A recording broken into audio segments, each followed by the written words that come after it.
Okay, this is the 8-foot Magic L by Handing, and it was really made for freshwater, but I found it works very well for the saltwater applications.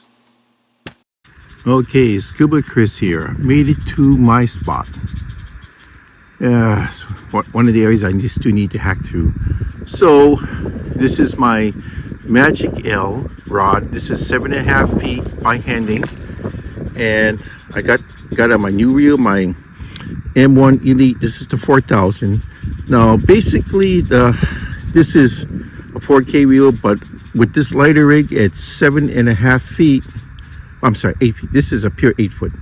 I can get by with a 3000, which I'm thinking I might just do the next time I come out here. But I wanted to keep it pure handing, so I just went with the new 4000. And the new 4000 MIs, the red ones here, they're slightly smaller than what they should be. They're actually roughly the size of the original gray and the second generation, the blacks of the 4000. So I'm going to go with this one. I put on a power knob onto this one, and you saw me spool this with 10-pound test mono. So I'm going to try this today with 21-gram Jigmasters from. Okay, today I'll be using 21 grams, 3/4 of an ounce, because it's low tide. I don't want to go to 1 ounce because it's going to get closer to the bottom, because I'm only in a couple of feet of water here. So between the gold and the silver chrome, I'm going to try the silver first.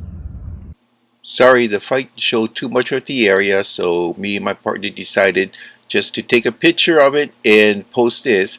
But even the picture showed a lot on background, so I filled it in with some color. So hopefully you understand.